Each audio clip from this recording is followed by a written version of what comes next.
I'll turn it up too. How's that? Can you hear me now? I sound like a stupid commercial. Well, tough. I'm not saying anything anyway. Actually, I think we're recording now, so I'm glad to see that was all preserved for history. Okay, like I said, we've got a very big speaker again tonight, Bob Ward, so I've decided to, and he's got a 90-minute session, so I decided to make this one another short one, but I wanted to give you guys something since y'all are probably having DT since I wasn't here last month. Really? Nothing? Wow. I gotta stack up the books on the table again to get laughs again, I guess, I suppose. You gotta say something funny. Oh, man. You gonna give him another buck for that? Yeah, I am, actually. Okay, so tonight I thought we would talk about, now there's not going to be any code again tonight. I do have one little walkthrough of something for you, but I thought we would talk about where to do your backups, because this is a really good topic, and it's one of the things that I get questions on the most is where should I be doing my backups? Should I be doing them in maintenance plans or T-SQL or SIS or the GUI or PowerShell? And so I thought I'd talk through some of the big sticking points and how you make the decision and the pluses and minuses to some of them. And if any of you guys disagree with me, well, too bad, right? So these are just my opinions. These do not reflect the opinions of Microsoft or any of its agencies. But even Microsoft will say, don't use maintenance plans. No, I'm kidding. Okay, let's start by talking about the GUI, because I get this a lot when I interview DBAs, and if any of you guys are out there that are about to have interviews scheduled with me, and there are a couple of you, I don't know if you're here tonight, anytime I ask a question about backups, the GUI is never the answer. The GUI is a ridiculous way to do backups. DBAs don't use the GUI to back up, and it's not a snobbery thing. It's not anything like, oh, I'm too good to use the GUI. It's that you've got 600 servers and something around 30 to 3,000 databases on each one, and you're going to back every one of them up with the GUI? Really? It doesn't make sense. So if you're not going to back up with the GUI on a day-to-day basis, then why ever use it? Right? Now you're just having to learn two different methods. And I can type a backup command faster than you can go through the GUI screens anyway. Right? Faster than you can go through the wizard, or faster than you can click through the thing. And you can't do everything in the GUI anyway. It doesn't allow you to do any of, anything past the basic tuning that we talked about in the first two classes. It'll allow you to back up to multiple files, but that's it. You can't control your transfer size. You can't control your buffer count. So there are really a lot of advanced options that you can't do in the GUI, and that goes along with like page level restore and stuff like that. You just can't do it in the GUI. So see, look, that went off again. It was on, wasn't it? They both did. Did you jostle? I haven't done anything. I guess I just have to keep my mouse moved. Okay. Somebody come up here and move my mouse for me every 5 minutes. So. They have a freeware program you can use that does something. Oh, really? Yeah. So, when it comes to doing backups, just the GUI is just not the answer. It's for people that know less than people that use maintenance plans know. That's really all I have. Although I will say that I have found one good use for doing GUI level backups, and I have had to learn. Yes, I have had to learn to do backups in the GUI after over a decade of doing them in the command line. Can anybody tell me what that one usage of GUI backups is? I love these little pop quizzes. I'm sorry? No, because I can type the script myself. Anybody? Where does the GUI come in handy? And it's the only place the GUI comes in handy and is actually advantageous to know the GUI. Back up to a different drive. Nice. No, not even close. Give me back one of those books I gave you. I don't know where you're going. I don't know where you're going with it, but for me, one of the things that I find annoying is if I'm doing a DVCC check DB, because it basically writes in SSIS, the amount of information that I get back from that is way more than what I get if I just write it in T-SQL. T-SQL tells me nothing when I write out the log file, but if you do it through the maintenance plan, I get back every step and everything that you did that I don't get if I write in T-SQL. I don't know if that's where you're going with that. See, no, that's not where I'm going with that. Where I'm going with that is in the cert exams. the cert exams will ask you GUI backup questions. There's also some command line stuff in there too, but it also pays to have gone through the GUI a few times and just familiarize yourself with it, because wow, that's not even 5 minutes. Because they will ask you now doing this and they'll ask you which tab something is on and which screen something is on. So it's like, really? So that's the only time I've really found it useful to know a GUI answer, and it really pissed me off too.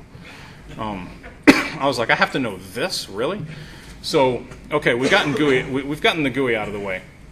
Now I'm going to jump back up to the top of my list, and we're going to go with T-SQL, which is probably the most common, right? I mean, pretty much everybody here uses either T-SQL or maintenance plans. Am I right? Okay, good. So everyone knows T-SQL. Everybody can read T-SQL. It's very easy to develop semi-complex conditional logic, right? I mean, T-SQL is not too bad. Being able to multi-thread backups is very difficult in T-SQL. Well, it's actually easy. You just have to break it up into separate jobs, right? So if I have 300 databases on my server and I want to back up some of them in parallel, you can't do that natively in T-SQL like you could in, say, C# or something. You can't just spawn off different threads and say, now you take these databases and you take those and you take those. You have to break them up into groups, into separate jobs, and then run those jobs at the same time, right?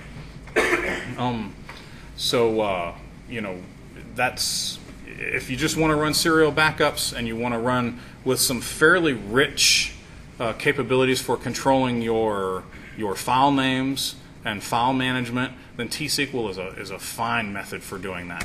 I hit something this time. Now, in order to manage the files, if you want to stay away from the SPOA garbage, right, it does require the use of command shell.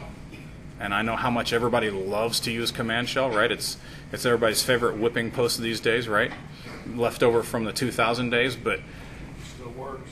Not only does it still work, but it's just not as bad as it used to be. I'm not one of those guys that sits up here, and I see Brian smiling back there. But it's just not one of those things that I run away from, because it comes locked down by default, right? Where it used to come wide open by default, which is the big problem, right? But as long as you only open it up to SAs and only give people SA who know what they're doing, why not use something like command shell? It's a perfect method for doing something, and I'll elaborate more on that later. But don't run away from command shell just because 10 years ago nobody knew how to use it. Nobody knew how to lock it down, right? There are lots of things that are dangerous that people still use. CLR is dangerous. So, now let's go ahead and talk about maintenance plans. Some of this is going to be kind of jumbled up. I'm going to go back and forth. We'll talk about maintenance plans. I'm not a big fan of maintenance plans. Some of you may have figured out in the past through some of my postings. And a lot of it, I will say, stems from the old maintenance plans of the SQL 2000 days, right? I hear in Yukon they've gotten better. I don't use them. I've seen them a few times since Yukon and above, but I still don't use them. I know they're SIS based. I still don't care. And the reasons I don't care are still fairly solid. You don't really have a good way to control everything you want to do in a maintenance plan. There is no control flow really. You don't have sequence containers. You don't have loops. You can't do any of that good SIS stuff with maintenance plans, right? All you have is you have a maintenance plan, and then you have sub plans that everything is controlled by, right? You don't even really have a lot of control over your file names. You can control that a little bit. You can control the location. But even if you go inside of like a backup task and go into the properties and choose expressions, file name is not one of the expressions that you can choose. So you still don't really even have a lot of control over your file names.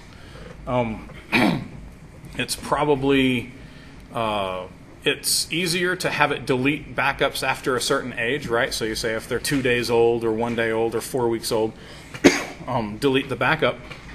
But you can't say move that backup to another server and restore it as part of that process, right? So you can't do several things. You couldn't zip it up and move it somewhere, or push it to some other location, or do something else with it. You don't have those. You don't have those operations available to you in a maintenance plan. So why use them? I'm sure the maintenance plans themselves are more stable since 2000, because in 2000 SQL Maint.exe was really, really buggy and would just stop working. And almost every gig I was ever in that had SQL 2000 and we were using maintenance plans, I would come in the shop and they would say, wow, our backups have been broken for X amount of time. I don't know what the problem is, but the maintenance plan no longer deletes the files. And no matter what I do, it doesn't delete the files. And I go in there, okay, fine. So I'll mess around with it a little bit and can't get it to delete the files. I'll drop the maintenance plan and recreate it from scratch, and it's not even deleting the files. And I'm like, I have no idea. So I usually end up going in there and saying, okay, I fixed your backup routines. Really, what was the problem? You were on maintenance plans. I gave you a real routine, because T-SQL and Command Shell have never failed to go out to the drive and delete the files the way I told them to. Period. It's never failed. And I had a DBA at my current gig who was there when I got there, who let's say he praised maintenance plans pretty highly. And he couldn't understand why I didn't like them, and I would always give him a hard time about it, in a very, not in the jovial way, because I just don't like maintenance plans, and I didn't like his dedication to them. But in the same breath of him telling me I was a fool for not liking maintenance plans, we would have a problem with one of the backups on one of the servers. He would say, "Oh, well, that's because that's on." 2005 SP2, and there's a bug in the maintenance plan wizard in that version. Dude, you're proving my point. They're buggy, right? I've never had any kind of bugs like that with T-SQL. It backs up and it shuts up and it goes on about its business, right? You can send email alerts, you can send all kinds of things, you can do error handling, you can do all the kinds of things you need to out of T-SQL. I got no problems. But with maintenance plans, right? So maintenance plans, I think, are for people. These things are just flashing on and off. That's ridiculous. Maintenance plans, I think, are for people who know very little about SQL, like managers or network admins or NT admins, and don't really want to know anything about SQL, but want to have some kind of backup process in place, but don't want to learn the SQL behind it, don't want to have an actual process, don't want to actually manage it. They just want something in place and then just leave it alone, right? But as DBAs, we should be much better than that. Even as developers, right? You're developers. You write T-SQL for a living. Write a little backup syntax. It doesn't cost that much to learn, right? One thing I will give maintenance plans credit for, and this is a very small thing, but still, is when it writes the T-SQL, because you can click on that little button that says that says view the T-SQL, right? The only reason I know that is because just before I came here, I opened up a maintenance plan and looked at it. And the T-SQL it generates is very tight. I mean, there's not a lot of extra BS in there. It's just the command that you need. So I'll give them kudos on that. And I even did like the reindexing and the update statistics plans as well. And the T-SQL that they generate is very tight. So I got no problems with the SQL it generates. If you guys want to open up a maintenance plan, get everything set the way you want, generate T-SQL, and then paste that into a job, you'll do just fine. You'll miss a bunch of stuff as you add it, right? But you know, it's still the way to go. SIS. If you're not going to use T-SQL, use SIS. That's where that kind of thing should be, because you've got all the complex logic that you need. Say you need to coordinate this. Now, okay, and this becomes a question, and I got this question in email just not too long ago. Where should I do it in T-SQL or in SIS? So you got to make a decision here, right? You want to build your routines. What should you build them in? That answer is going to be on what you need them to do. And to coin a phrase, it depends, right? But it really does. Do you have to coordinate your backup process with some external processes, right? Do you have to wait for some sort of trigger file to be out there? Do you have to wait for some other process to finish? Do you have to wait for something, right? Then SIS is a perfect way to do it, because you've got those WMI watcher tasks that you can use, or you can just ping something every now and then in a loop, right? So if you need If you need to coordinate with an external process, then SIS is the perfect way to go. If you don't, either one is fine. If you're more comfortable in SIS, then by all means, do it in there, right? Now, once you're in SIS, I think that, I'm going to move this a little bit just to make sure. The question now comes to, should I use the maintenance tasks that come in the tools in SIS, or should I use like regular T-SQL command stuff, right? I have written backup commands in SIS, and I never use the maintenance tasks, okay? The backup task or the reindex task. And the reason why, again, is because I don't have as much control over like my file names and all of that stuff that I want. I don't have control over my file names or my buffer counts or whatever if I want to. So what I always do is I always put in some kind of loop, build my T-SQL string, pass that T-SQL string to an execute SQL task, and then just run that SQL, and I can control anything I need to that way, and I can still break it off into different threads. I can have, one thread take, databases A through L, and the other one take, M through something, and then something through something, and I can break it up into different parallel if I need to, right?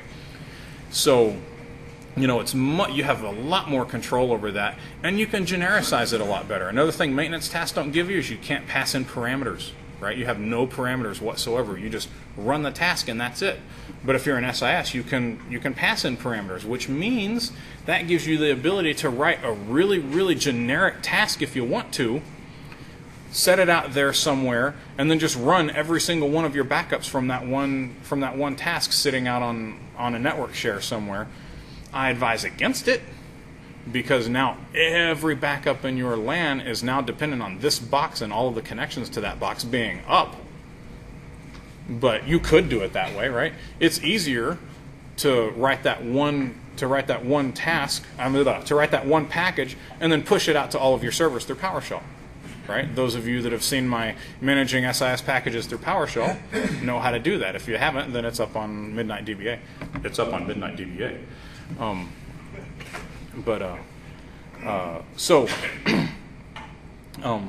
Again, there are so many good things you can get out of SIS, but don't use the maintenance tasks themselves. Now we come down to to one of my favorite topics here, and I'm trying to hurry, is PowerShell. Doing backups in PowerShell. And I say PowerShell, but I really mean any scripting language, right? Any scripting language will do. So whether it be VBScript or JavaScript or Python or whatever the hell you're going to do, but I'll stick to PowerShell. And everybody that talks to me is always shocked that I'm such a huge PowerShell guy and I'm so against doing backups in PowerShell. And I just am. There are many MVPs out there that really champion this because they're old SMO addicts and they love SMO, and SMO is so elegant to them. But it's just not a good choice for backups. In the last Deep Dives book, there was a really good chapter on SMO in PowerShell, and the example that he gave was doing backups. And the code for doing the backups was like this long. I mean, it spanned 2 or 3 pages. And that's a ridiculous amount of code to have to sift through just to do your backups. I find it to be a very inelegant solution. Yeah, you can manage the files very easily, just like you can in T-SQL, right? Probably easier than you can in T-SQL, right? Yeah, you can coordinate with external processes even easier than you can in T-SQL. You can do it in T-SQL, it's just not pretty, right? But just as easy, if not easier, than you can in SIS, right? So you've got all of these things, and you can multi-thread it.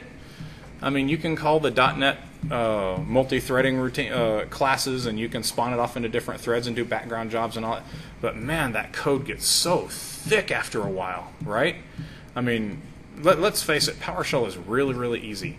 Really easy to learn, really easy to script in, but it also gets really thick really fast, right?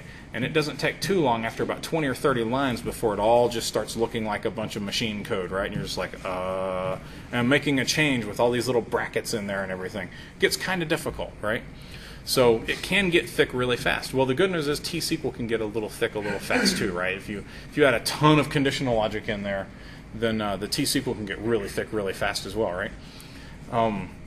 So I would say that I'm not a big fan of doing SMO backups, and I can't think of a single business case where you need to do backups in PowerShell.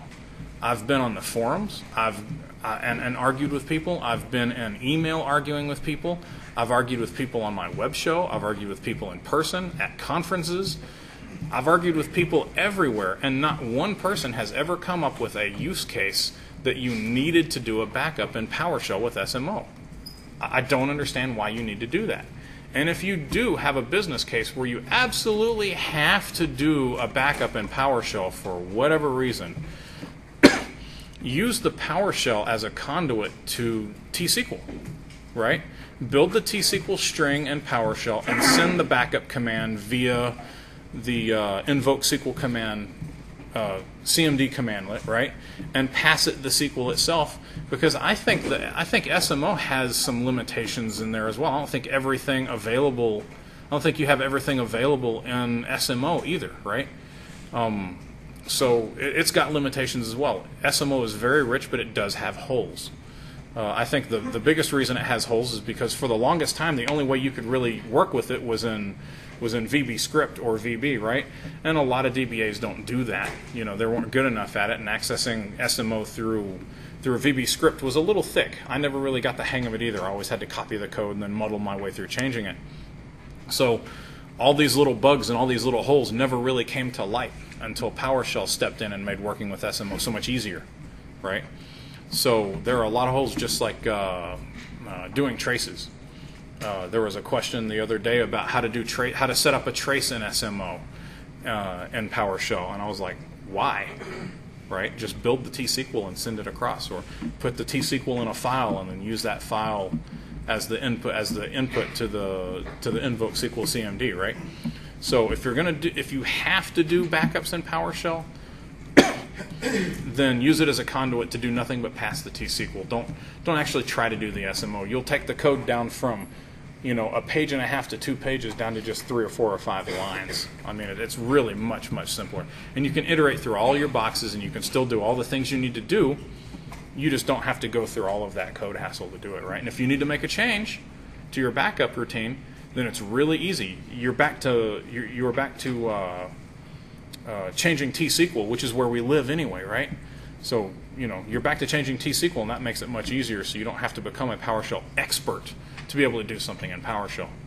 But I challenge any of you to give me a good business reason why something has to be backed up in PowerShell. I can't think of any reason why that would be necessary, because you've got SIS for that kind of thing. So I'm a huge PowerShell fan. Everybody knows that. I've been one of the people out there screaming it from the mountaintops, right? But this is not one of those use cases for it. Some people swear by it. Some people love PowerShell and SMO so much that they're going to jump in and they're going to do everything in SMO and PowerShell. Okay, but some things actually live better in T-SQL or in SIS, right? I had this dream a long time ago of asking Microsoft to, you perked up, huh? Asking Microsoft to give us the capability to do multi-threading in SPs. So I should be able to spawn different threads in SPs and do 2 things at once, right? Because that's very, very handy to be able to say split something up in it. And every time I went to go ask them that, and this happened like every year and a half, right? Every time I went to ask them that, I'd stop and think and go, wait a minute, that's what SIS is for. You can do that kind of multi-threading in SIS, and it's very easy, and you can just invoke SQL from SIS, so why do we have to have multi-threading and a stored procedure when that's what SIS is for? And you can always call that SIS from anywhere you need to. So, that's not what SPs are for, right? I finally got it. It's still a pipe dream of mine. It'd be really nice to be able to multi-thread, but every time I do that, I go, wait a minute, that's what SIS is for. So I still have to come back around to that. So, yes? But you don't actually use SIS in production to do your backups or to be the container for your backups. The question was, do I actually use SIS in my backups? And the answer is no. But I have. I'm wondering if there's an overhead associated with it as opposed to just running T-SQL with the scheduled job? Well, okay, so there are a couple reasons why I don't do it, and overhead isn't one of them. Because when you're talking about backing up several databases or even one database past a certain size, right? That little overhead of loading up the package is minuscule, right?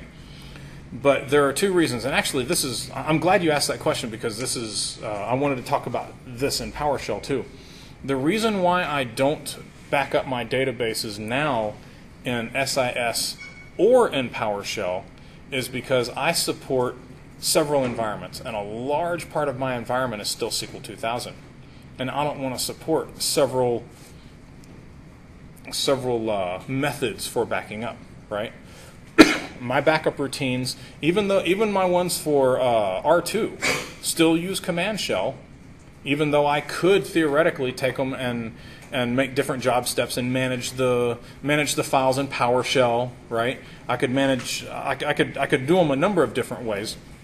But I want my backup routine to work for my entire environment, right? And I'm not saying that, oh, you should have one routine that works from SQL 6.5 all the way up to Denali, right? I'm not saying anything stupid like that because you won't have such a routine, right? You're going to lose the richness of the above. But I'm not losing anything by leaving my routines in T-SQL, right? Denali doesn't have some special magic backup something or other that I'm losing by leaving it in TC. It's all T-SQL based, so... I'll show you guys my routines next time if we don't have another superstar coming in to trump me. But I've seriously considered altering my routines to manage my files and do my external stuff in PowerShell just to get rid of the command shell thing because because a lot of the things that I do and well this is the same thing. The comment was CLR. But the problem is I still have a lot of 2000 boxes out there that don't run CLR, right? And it's not it's not a defensible position to say you want to drop a management routine out there, a backup routine out there across 600, 700 servers, and across 250 or 300 of them, now you've got to manually go around and install PowerShell and configure it to run scripts. That's just not a good method of doing business in an enterprise, right?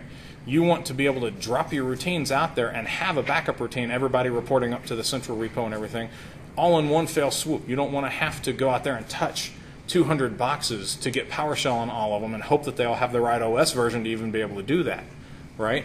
And it may come that you have to have an SP upgrade on one of your versions or a .NET upgrade on one of your OSs that may or may not even support that version of .NET, right? So, and now you're down to this, well, now I've got these exception boxes out here that are doing something different. So you're always going to have exceptions, but you shouldn't have exceptions of your own creating, right? The bulk of your routine should be able to be dropped out into your environment and then forgotten, right? Now you can drop it out there with PowerShell because you can just connect to it and install and have it run the scripts, right? But since I'm not running my backup from a central location using PowerShell, which would require remoting, right, which is another level of .NET and another level of OS and another level of PowerShell, and just firewall issues all over the place and remote security issues all over the place, so that's not even worth considering, right? So that's why I don't use SIS currently. But I have in the past, and I don't have anything against using SIS for backups as long as you do it right.